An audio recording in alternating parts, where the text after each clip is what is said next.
Okay, our next presentation is technology. I feel badly that they're doing their opening of school presentation and their budget presentations kind of all at once, but, you know, we really wanted to hear clearly from them and didn't want to smash them up and give them only 3 minutes, you know, so we appreciate you waiting. I'd love just 3 minutes. No, Michael, we want to hear more. Michael, I just lost internet access. Yeah. He's traumatized. Oh, man.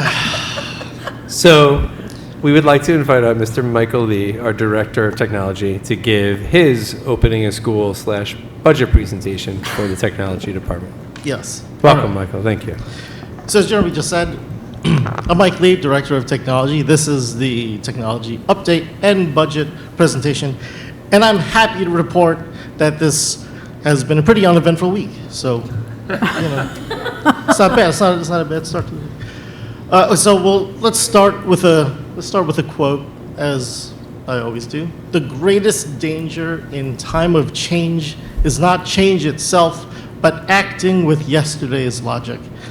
That's good. And I guess going with the spirit of this quote, someone told me, you know, Mike, you kind of need to move on with those rockets.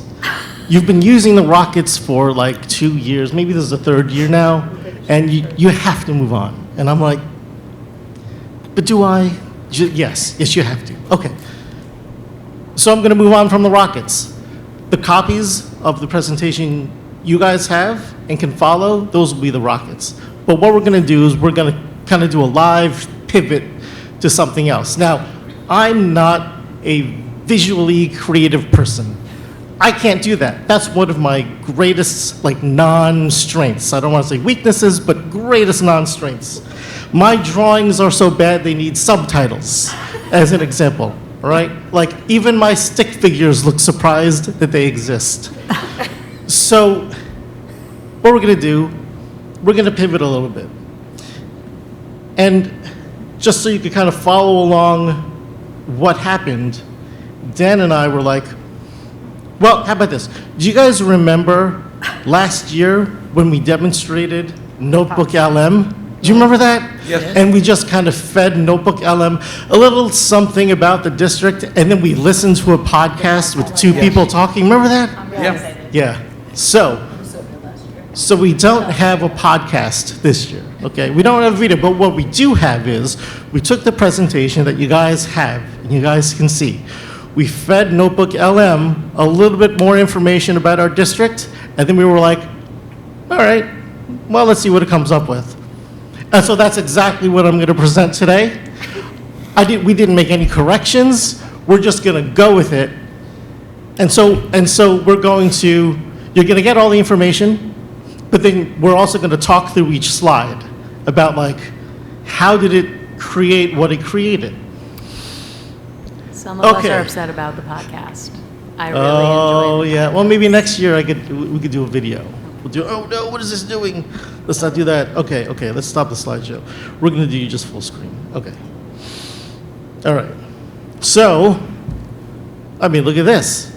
This looks really professional. Technology update. Elevating educational infrastructure.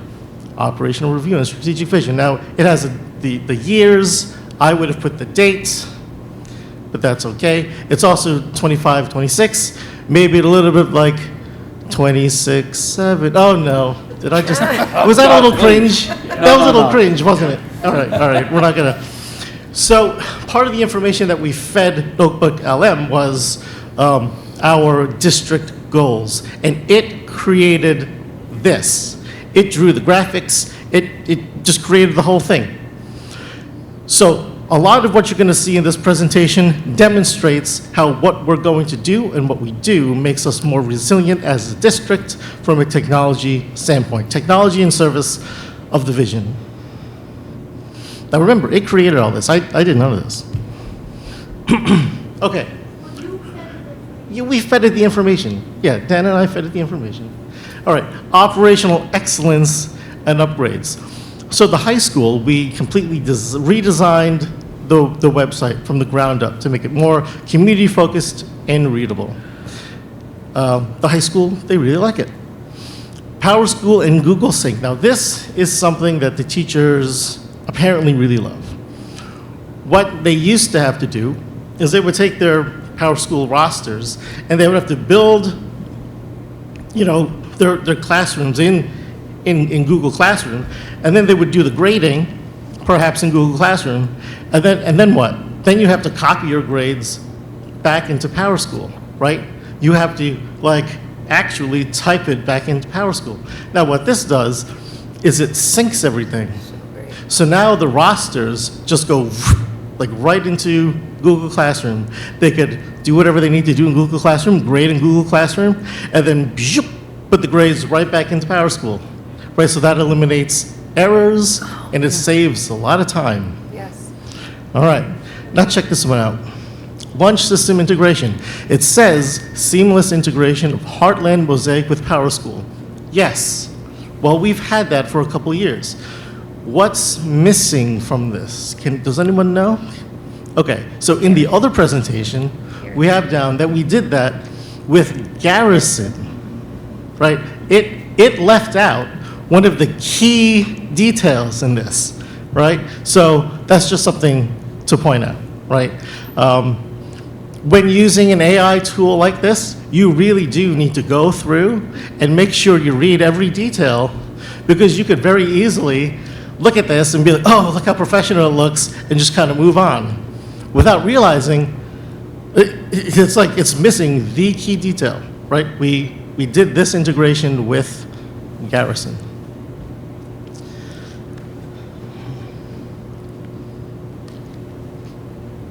Okay, so now the Tiger Tracker. This is something really cool. It's a custom-built community service hub. So this keeps track of the community service hours that the students have to do. What's cool about it is this was completely designed and built in-house by Dan. Say hi, Dan. Hi, Dan. Yep. Hi, Dan. All right. So Dan built it all, and this replaces some fairly expensive software like Passport for Good, for example. Now, notice the computer screen, right? It says Tiger Tracker Overview. Then it says screenshots of Tiger Tracker. What Notebook LM apparently did was it saw some of the pictures that we loaded in for Tiger Tracker, but it didn't use any of the pictures that we wanted to use for Tiger Tracker. What it did was it saw the very first page and said, oh, that's good enough. Let's just put that in. So then that's what you see in that computer screen, the very first page of some of the screenshots that we wanted to show. But rest assured, here we go. Tiger Tracker empowers student ownership. As you can see, it tells you the number of hours that you that have left. No, the approved hours. It tells you the number of hours that you have, and it gives you a little chart to look at your progress. You could also find opportunities. So when people type in, volunteer or service needs, you can go and find those, and it's very easy to submit. Now, if we analyze the page, Notebook LM actually did a very cool thing here. These 3 screenshots were actually just all on one single page, right?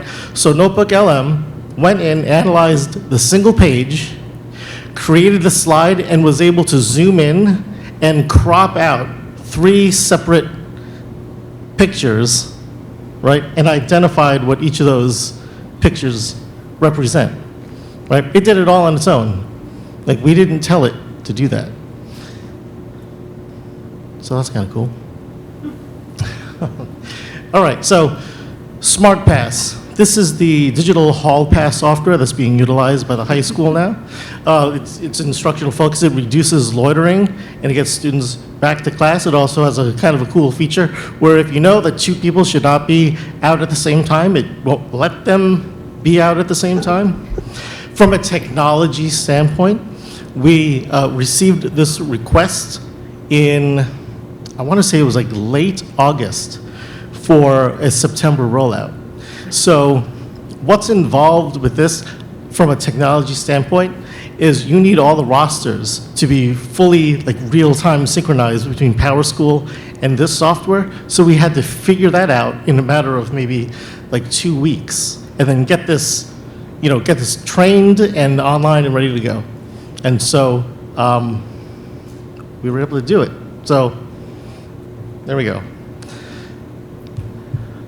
Okay, so looking at some of the security initiatives that we have.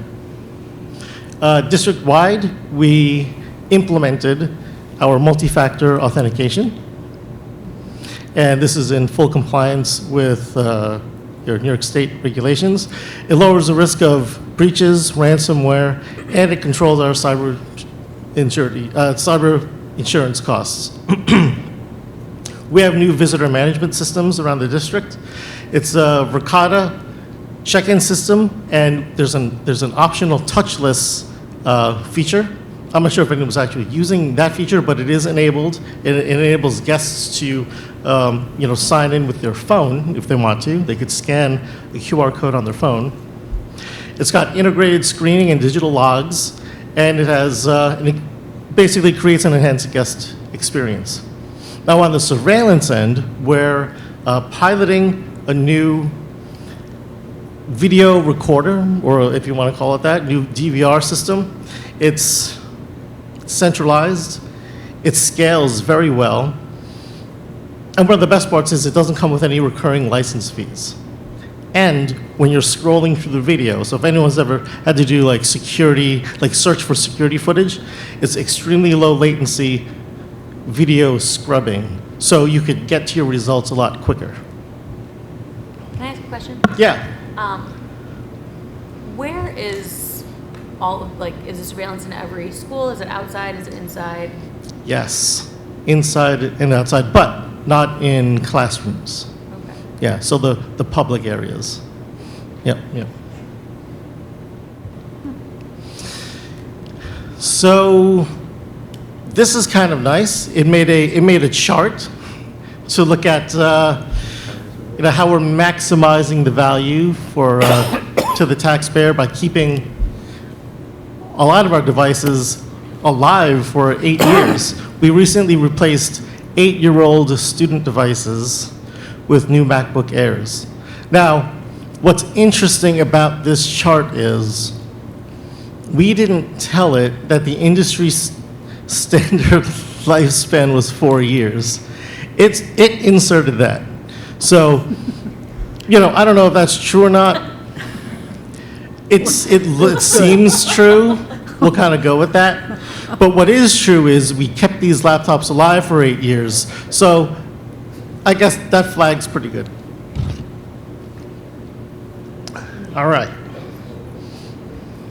Now this single slide kind of blows my mind a little bit. So I'm going to escape for a second here. I'm going to go back into the other one, and we're going to take a look at the 2 slides that this replaces, right? Let's see, where is it? Where is it? Yeah, so, look at this one. Yeah, that's okay. And then look at the next one.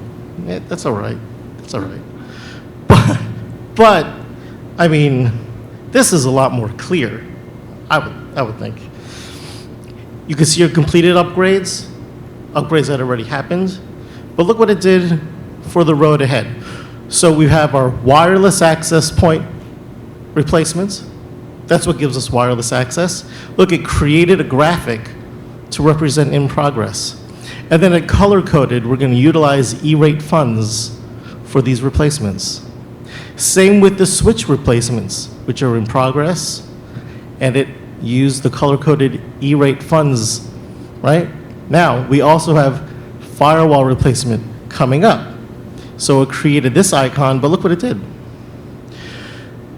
We're going to utilize E-rate funding and or smart schools money for that.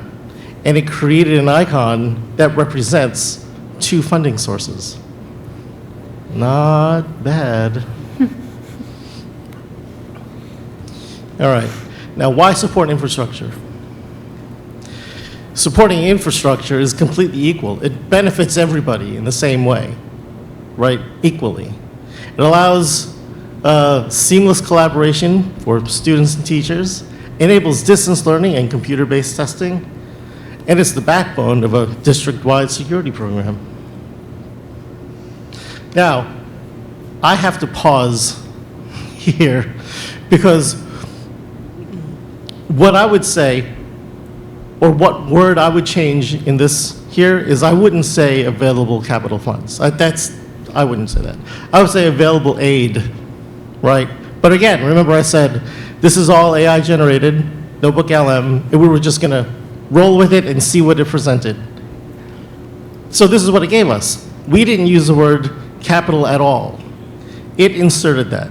So again, when you're using an AI tool to create a presentation like this, you really kind of have to know what it is you're talking about. Because you could put something like this out for the public to see, right? You could make this available on a website and people are like, ooh, available capital fund. No, it's really available aid. This is the aid that we have available to us to use for our upgrades. And these are some of our recurring operating expenses just, annually, just every year. This represents the IPA that we take out every year. This is to refresh MacBooks and Chromebooks. Every year, like last year, $285,000. But the budget impact of that is $65,000. Those numbers are pretty much equal to last year. Now this is interesting. This is how it built our department structure and staffing. Now, I mean, I wouldn't draw it this way. I kind of like mixing myself in with everybody, but this is what it came up with. What's also kind of cool though is it highlighted, because it thought it was important, to say that the BOCES Junior Computer Specialist is an aidable position. So it highlighted that. And these are the people behind the technology. Now, let's read the quote for a second. Working together to achieve the best possible for our students. I don't really know what that means. To achieve the best possible what? Okay, so let's go back to this one for a second, because I kind of like this quote that I had. Yeah, where is it? Okay, so coming together is a beginning, keeping together is progress, working together is success. And if there's something that we love to do in the technology department, it's working with the students, staff, and faculty to achieve the best possible for our students, whatever that best possible is. All right, I guess that's it. Thank you. Yeah. Mike, a question about staffing. I just want to make sure I'm clear. It's consistent year over year, or are you adding in the BOCES Junior? Oh, yeah. So it's consistent. So we have, what's funny? The staffing is identical to last year, except this year used to be 3.6, but now it's 3.4, because we were able to retain Laura Right. As a 0.4. on a part-time basis. And you're planning to do that next year? Mm-hmm. Yep. Michael, in your slide about equity, do we have equal access for kids to use computers at home? Like does every family have access to the internet at home? Or are there homes that don't have that?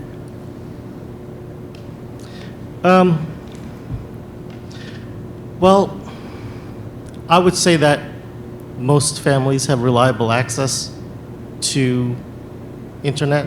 Okay. There are some that don't. I know that we have in the past provided internet services for I some of remember these that during families. COVID. I just wondered Yeah. if that was still a problem or, As far as I know, we provide access to one family. okay. I think when we surveyed families during COVID, it was, 98% of families had reported having Okay. reliable internet access. And the few that didn't, we were able to supplement that. I don't know that we've done another detailed survey, but when it's brought to our attention, I know we do have a student out right now who is utilizing district provided internet access to complete her work, so. Okay. Michael, I like that. I like that, the AI created your slides. Compared to last year, I really enjoyed the conversation. Yes. Because I'm a fanatic with the advanced Alexa. Sometimes Yep. I have an hour Yep. talk with that disc. No, He's lonely. I'm dead serious. He's How he gets lonely. his weather reports. Gonna We find him had a we had a friend. 20-minute talk today about Sinners, the movie that was nominated now, Mhm, 16 mhm. Academy Awards, Yep, the most yep. in the history of the Yep, Academy, yep. and it just flowed Yep. like a river. Yep. Unbelievable, like Yeah, I'm talking it to you is. right now. It is. Yeah. Yeah. It's unbelievable. And yeah. that really wows me. This is good. This is very good because the creature Right, created that. Right. Right. But I like the talking. Oh yeah. Me too. Me too. But I figured last year, since we did audio, I figured this year we'll do a little visual, Right. and maybe next year we could do video. Oh, there you go. Right. There you go. So stay tuned for that. No, but it's good. And which presentation is going to be on the website for parents to see if they're looking? for Oh, budget? not this one. The one that you have. That we have. The one that you have. Oh, you know what? You know what I forgot to show you guys? Okay, so we did this, but then we were like, you know what?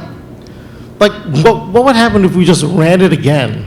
Okay, so take a look at this. This is what we just went through. You kind of, remember what that looks like. Now check this out. Check this out. You're gonna be like, what?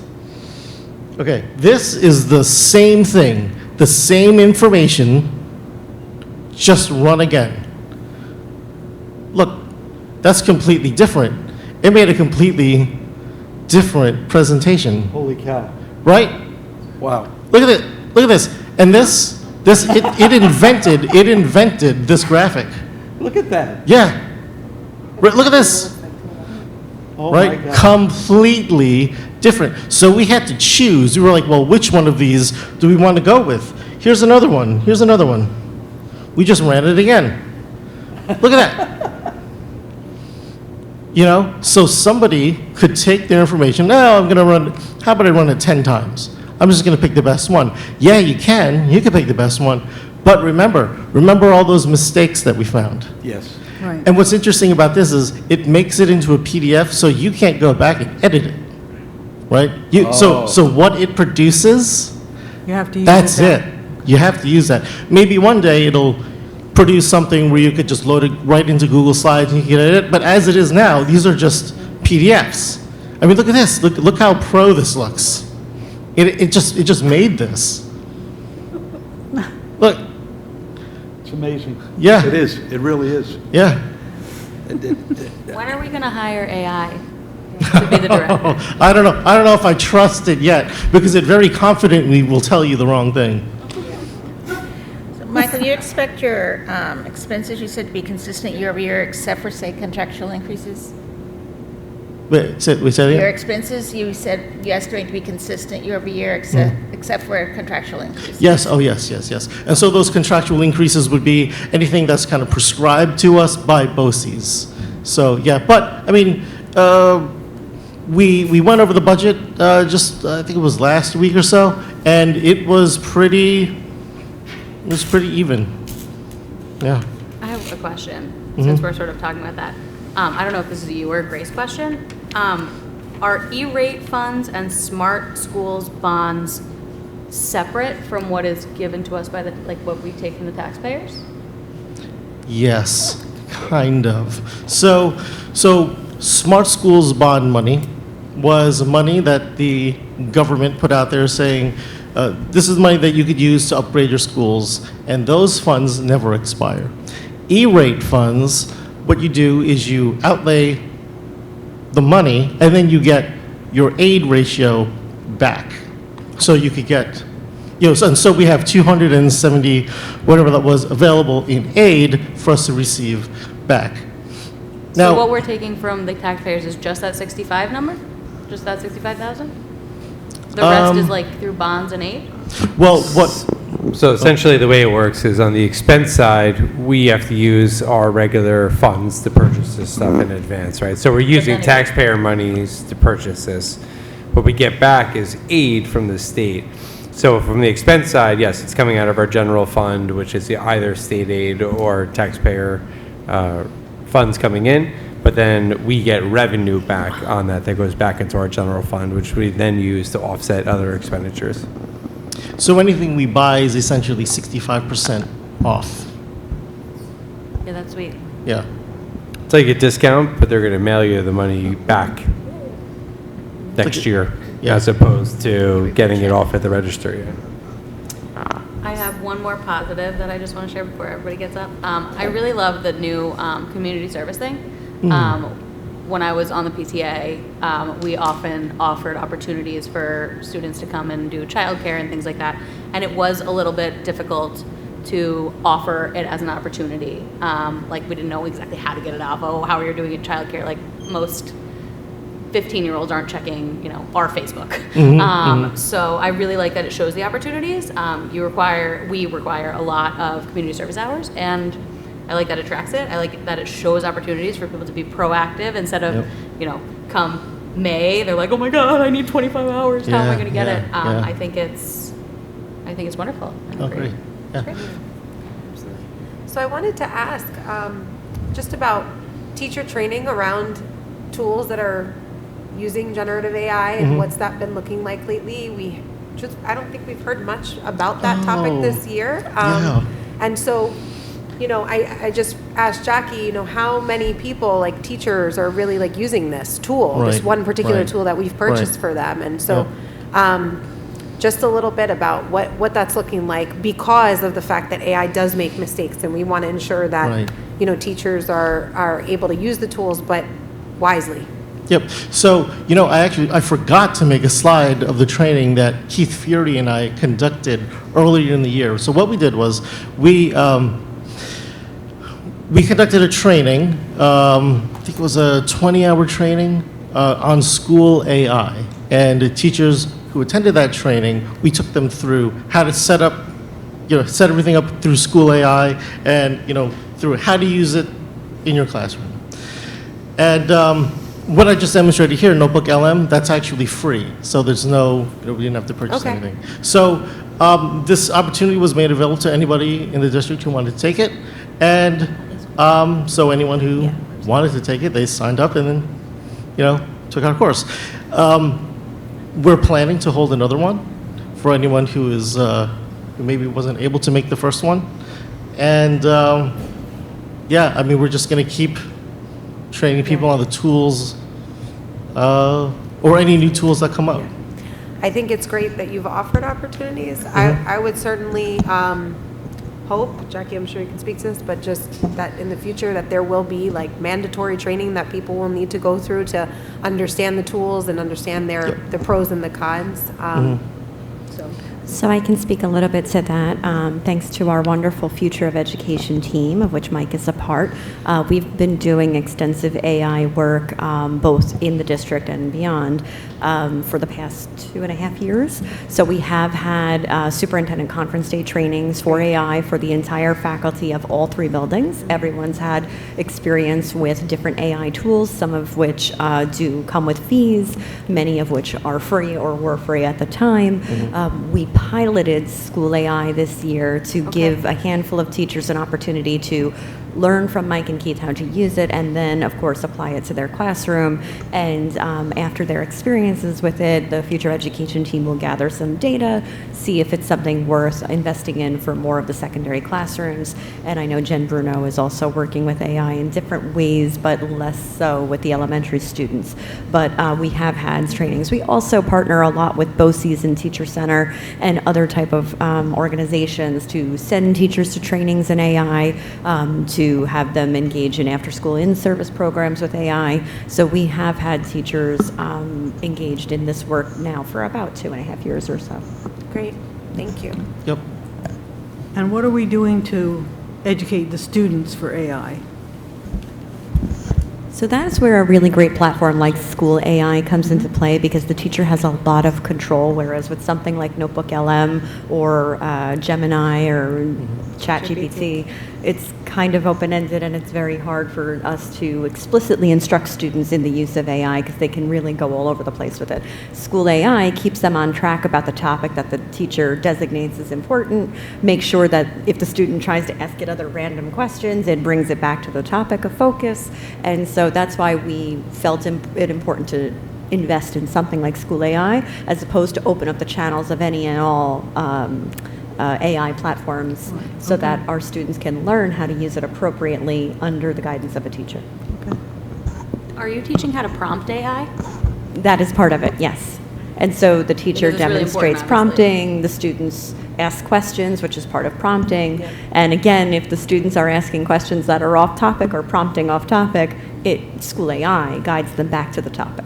But like, are you prompting them, like how I used to do research on, and like a research app where you would separate the words with and or and in order to get certain things, like when you put in a prompt, if you don't word it correctly, you're not going to get the right answers. Are you teaching the students how to appropriately and accurately put in information so that the information that they're looking for comes out, versus like Yes, any random teacher who is information? using AI, and I believe that was part of the School AI training that Mike and Keith gave, any teacher that's using AI or experienced any of our trainings has heard a lot about prompting and how to prompt, and then demonstrating for students when they use AI. I don't think there's a lot of use of AI in the classrooms because they're trying to teach students how to research on their own, but when they do, the prompting is a factor in there. What about things like making sure the information is true? Are you like, is that part of it, teaching students how to appropriately use it, how to get it to prompt, and how to know when, like how to resource monitor, or like, I think we're still climbing that hill with adults, as demonstrated by Mike Yeah, here no, tonight. totally. So I have to just remind everybody that AI does not always give you accurate information. You need to check your sources. But yes, or when like the sources teachers would be are... Wikipedia versus like a peer-reviewed article. Exactly. When teachers do research in general, they're always reminding students about the quality of the research they're doing, the quality of the sites they're using, how to check for information, what a reliable source looks like. That happens a lot with our librarians, and they're pushing into classrooms, our English teachers, social studies, anywhere where research is done, really. Teachers are always reminding students, no matter whether it comes from AI or not, to check their sources and make sure they're using reliable sources. It's so hard now. I mean, my mom tried to show me a picture of a tiger bringing a teacup to somebody's front door, and I was like, no, this did not happen. No. So, but it's hard. I mean, it looks, she's like, look how cute this is. And I'm like, oh no, like a Siberian tiger is not bringing a teacup. But it's hard to spot. You can't tell. It looks like a video. So I feel like it's so important, Yeah. to teach our children and our parents and everybody like how to spot it. And I'm not a master at it or anything, but And it's only going to get more scary. difficult And it's only going to get more to difficult. to It's spot scary. these things. You're I absolutely have right, to Mike. tell you, the kids are way better at it than we are. No. Oh, 100%. Maybe They you're are kidding. they are better at identifying when something is generated by AI, and I think it's because, honestly, I feel like their eyes are trained to recognize it in a way that ours are not, because of the way that they use technology right now. I thought like Elf 3 was coming out this year because it was an AI generated thing. I sent it to my daughter. I said, we're going to go see it. She said, Mom, that was AI. So, it's scary that you can be fooled so quickly. And I think that's the scary part of AI, where Yeah. people can't tell the Yeah. difference. But the more we understand what real looks like, I think the more we'll be able to understand what counterfeit looks like. And it's just really good conversation, you know, for our kids to be able to, you know, not be duped in life when they leave here, you know, if they can learn how to identify those things now. And I don't really know that there will forever be a way to identify it, but it's an important conversation to have with them. Yeah, absolutely. We're in definite strange times. So students, It's do you the outer feel like, limits. we're in strange times? Like, do you feel like this is as scary to you as it is to the adults in the room? I don't think so, because we're just used to it. Yeah, We've you been grew on up with technology it. forever. Yeah, you grew up with it, absolutely. Like I see like students like no one goes to Google anymore. Like a lot of kids just go straight to ChatGPT. I Yeah. do too. Because in Google, you used to, I mean, they do it now, but in Google, you used to like have to like read through everything, find your answer, go to ChatGPT, it tells you exactly what you need to know. Yeah, And but even in Google, you search it up and like AI has it and highlights what you have to do, so you don't have to read anything. It just gives you the answer. yeah, yeah, So it's it true. kind of makes us more lazy, but Yeah.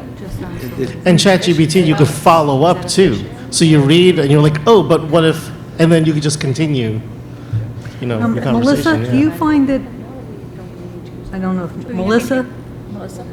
Do you find that students with special needs, this is making it harder for them or easier for them? Like, is technology helping our students, all of our students?